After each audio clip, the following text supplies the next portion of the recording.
આગળ વાત કરીએ પોરબંદરની કે જ્યાં રાણા વાવડી ગ્રામ પંચાયતની અંદર ભ્રષ્ટાચારના આક્ષેપ થયા છે।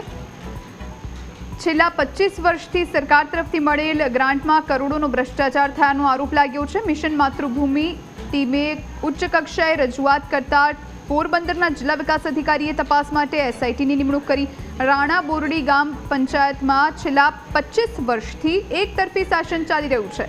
તેમ છતાં આ ગામમાં લોકોને પ્રાથમિક સુવિધા પણ નથી મળતી। ગટર લાઇન, પાણી, રોડ, પેવર બ્લોક અને આવાસ યોજના જેવા વિકાસ કાર્યોનો ગેરકાયદેસર રીતે દુરુપયોગ કરવામાં આવ્યો હોવાનો સ્થાનિકોએ આરોપ લગાવ્યો છે। આ વિકાસ કાર્ય દરમિયાન રજૂ કરાયેલા બિલોમાં નકલી પેઢીઓ બનાવીને સરકારને ગેરમાર્ગે દોરીને સરકારી નાણાં પાસ કરવામાં આવ્યા હોવાની શક્યતાઓ છે, જે મામલે એસઆઈટીની ટીમને તાત્કાલિક તપાસના આદેશ અપાયા।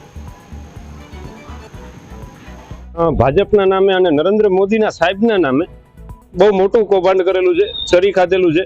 વિકાસ કાર્યોના નામે ખાસ કરીને ગટર, પાણી વ્યવસ્થા વગેરે વગેરે બાબતની અંદરમાં કરોડો રૂપિયાનું કૌભાંડ કરેલું છે। આ અનુસંધાને જ અમે ફરિયાદ કરેલી હતી કેન્દ્ર સરકાર અને રાજ્ય સરકારની અંદરમાં ન્યાય મંત્રાલયમાં કરેલી હતી। અને હવે આગળ અમારું જોવાનું એ રહેશે, બરોબર, કે આ એસઆઈટીની નિમણૂક થઈ છે, એ એસઆઈટી જે પ્રથમ રિપોર્ટ અમને સબમિટ કરે તે સંદર્ભની અંદરમાં કેટલો તફાવત આવે, અમારા ડેટા તપાસ એસઆઈટી દ્વારા થયેલી છે, એ બાબતમાં જરૂરી લાગશે, બરોબર। તો ન્યાયપાલિકાની અંદરમાં પણ અમારી જવા માટેની પૂર્ણ તૈયારી છે। પણ આ મામલાની અંદરમાં ખાલી પ્રશ્ન એટલો જ છે કે આ જો મામૂલી ગ્રામ પંચાયતની અંદરમાં એકતરફી શાસનમાં આવડું મોટું કૌભાંડ થતું હોય, બરોબર, તો કેટલી ગ્રામ પંચાયતની અંદરમાં થયું હશે એ ખાલી કલ્પનાની વસ્તુ છે।